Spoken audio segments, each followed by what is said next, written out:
Bismillahirrahmanirrahim. Assalamualaikum warahmatullahi wabarakatuh. Apa kabar anak-anakku? Sehat semuanya? Selamat datang. Saya sapa kalian selamat datang kembali di pembelajaran Sirah Nabawiyah di pertemuan kedua ya.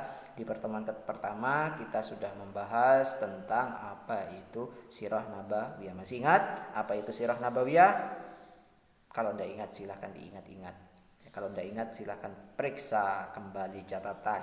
Atau kalau kalian nggak catat silahkan perhatikan videonya, saksikan kembali videonya secara baik-baik. Baik, pada pertemuan ini sebelum kita mulai, mari kita awali dengan rasa syukur kepada Allah Subhanahu wa taala karena kita masih dipertemukan dalam nuansa pembelajaran jarak jauh ya. Jadi kita wajib bersyukur karena kalau kita tidak bersyukur maka Allah akan kufur ya, maka Allah akan murka kepada kita. Maka pandai-pandailah kita bersyukur. Alhamdulillah kita sehat sehingga kita bertemu. Kemudian untuk mengawali pembelajaran ini mari kita awali dengan basmalah bersama-sama agar berkah kayak pertemuan kita hari ini. Bismillahirrahmanirrahim. Semoga apa yang kita harapkan, yang kita inginkan cepat tercapai ya. Amin. Baik, di pertemuan ini kita akan mulai masuk ke materi inti. Materi dari Sirah Nabawiyah. Tetap buku yang saya gunakan yang kemarin sudah saya perkenalkan oleh kalian, ini adalah bukunya atau kitabnya, yaitu ringkasan Nurul Yakin. Kitab apa itu kitab Nurul Yakin? Silahkan searching sendiri. Baik, di pertemuan kedua ini kita akan membahas tentang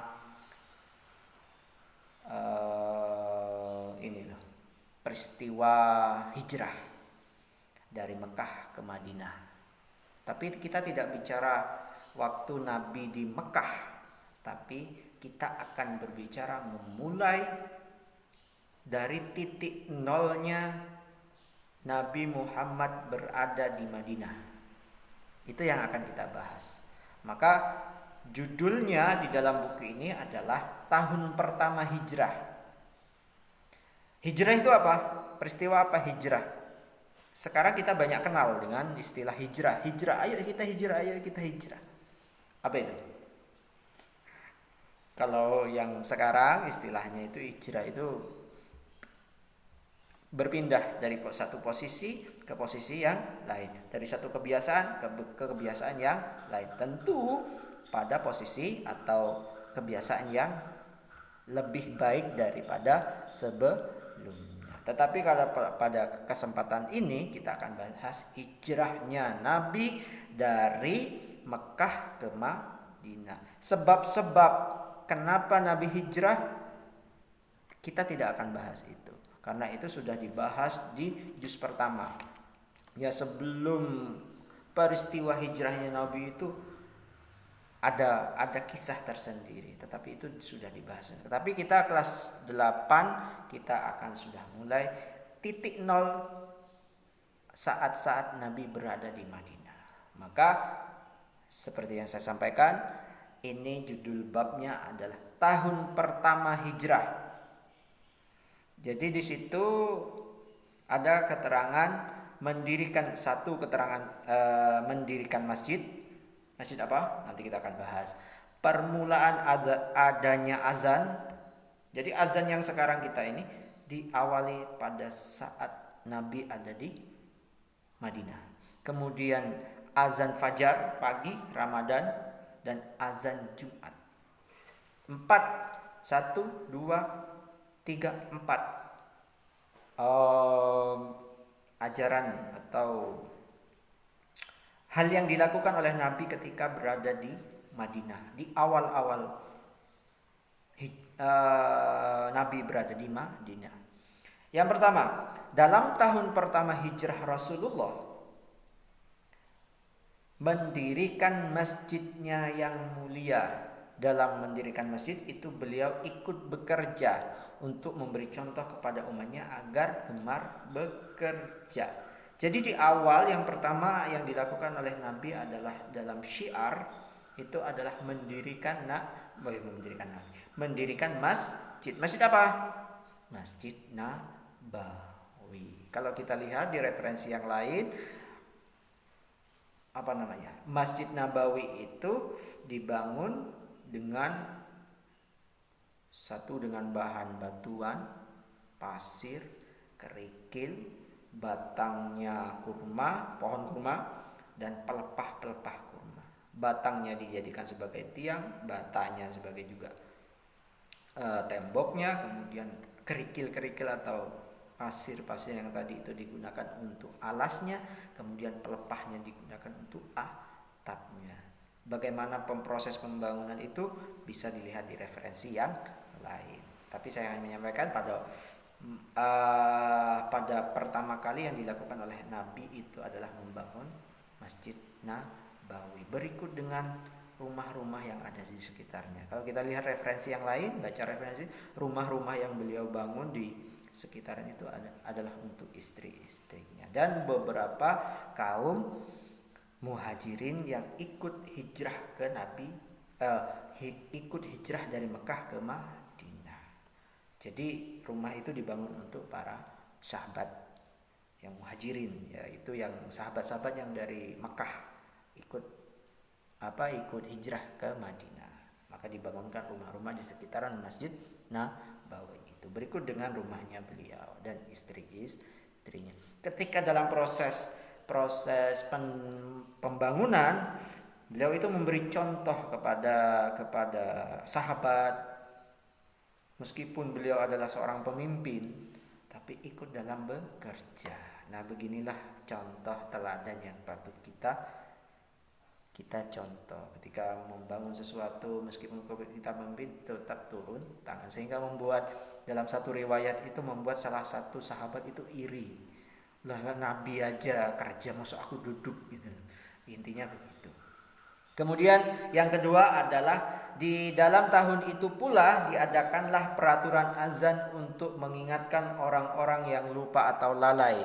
Lalu lagi pula agar berkumpul lebih merata. Jadi pada waktu itu baru berlakunya azan. Kalau kita lihat di riwayat yang lain, di buku referensi yang kemarin saya ini, karya Syekh Habibur Rahman, kemarin yang saya baca di situ, ternyata pengambilan keputusan azan Allahu Akbar, asyhadu an la ilaha illallah itu ternyata diambil dari mufakat. Pertama ada yang katanya mengusulkan dengan bunyi bel, ada yang dengan bunyian bel, kemudian dan lain-lain, ya. Jadi banyak, tetapi pada waktu itu tidak disetujui oleh Nabi. Kemudian ada salah satu sahabat menyampaikan, saya lupa namanya, menyampaikan bahwa dia pernah bermimpi. Kemudian dibenarkan oleh sahabat yang lain. Akhirnya bermulalah. Siapa pengumandang adzan pertama? Masa tidak tahu, ya. Bilal, ya. Waktu itu. Untuk apa azan itu? Yaitu untuk mengingatkan orang-orang karena pada banyak berkegiatan, sehingga azan itu dilakukan untuk mengingatkan orang-orang untuk sholat. Kemudian yang ketiga, dalam azan subuh oleh Bilal ditambah dengan as-salatu khairum minan naum. Nah, kalimat as-salatu khairum minan naum itu juga dimulai pada tahun pertama hijrahnya Nabi di Madinah. Artinya yang tadi itu sholat itu lebih baik daripada tidur. Maka kalau kita dengarkan azan subuh itu ada tambahan selain Allahu Akbar, la ilaha illallah. Sebelum itu, setelah hayya 'alal falah itu ada as-salatu khairum minan naum. Maaf, ini ada suara-suara mengganggu ya. Tolong perhatikan. Itu yang ketiga. Pendapat ini disetujui pula oleh Rasulullah. Jadi penyematan as-salatu khairum minan naum itu disetujui oleh Rasulullah. Keempat, dalam fajar pagi bulan Ramadan oleh beliau diperintahkan azan 2 kali. Yang pertama untuk mengingatkan orang-orang yang lupa sehingga bangun untuk sahur, dan azan yang kedua untuk sembahyang. Jadi azan 2 kali di malam hari atau sepertiga malam itu memang sudah disyariatkan oleh Rasulullah. Yang pertama untuk mengingatkan bangun sahur, yang kedua adalah untuk sholat subuh. Jadi 2 kali. Jadi jangan heran kalau misalkan ada di satu daerah, misal pada sepertiga malam ada 2 kali azan. Kemudian 5, sejak zaman Rasulullah sampai Khalifah Abu Bakar dan Umar, azan Jumat itu hanya sekali. Jadi sejak zaman Rasulullah sampai Khalifah Umar, sampai Umar radhiyallahu an, azan Jumat itu hanya 1 kali. Kenapa sekarang 2 kali? Yaitu ketika maksudnya azan 2 kali itu, yang pertama yaitu ketika imam sudah duduk di atas mimbar, dan azan tadi dilakukan di pintu masjid.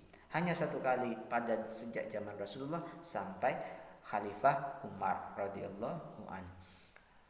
Maka ketika Khalifah Utsman radhiyallahu anhu, azan Jumat ditambah 1 menjadi 2. Karena orang-orang bertambah banyak. Mungkin pada saat itu untuk lebih memberi kesempatan pada orang-orang banyak untuk segera ke masjid. Maka dari zaman Rasulullah sampai Khalifah Umar itu hanya 1 kali. Kemudian ketika dilanjutkan oleh Khalifah Utsman itu ditambah 1 kali. Jadi tidak usah diperdebatkan, ada yang 1 kali azan, ada yang 2 kali azan, karena sama-sama ada dasarnya.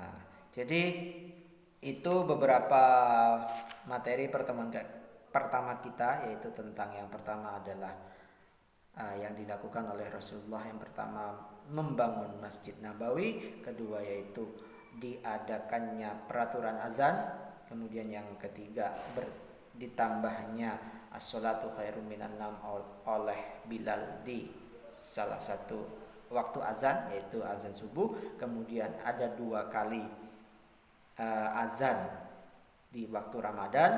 Kemudian yang keenam adalah tentang azan Jumat, dan yang 1 dan 2. Sementara itu mudah-mudahan bisa diterima informasi ini, dicatat dengan baik-baik karena suatu saat akan saya ulang ya, dengan bentuk ulangan. Jadi informasinya tolong dicatat, kalau tidak paham, tidak jelas silahkan diulas kembali, perhatikan kembali, disaksikan kembali, disimak kembali dengan baik. Karena ini pelajaran sejarah memang agak membosankan, apalagi tidak menarik videonya. Kira-kira itu. Terima kasih atas perhatiannya, terima kasih atas waktunya. Mudah-mudahan tetap sehat dan tetap semangat. Mohon maaf atas kesalahan. Assalamualaikum warahmatullahi wabarakatuh.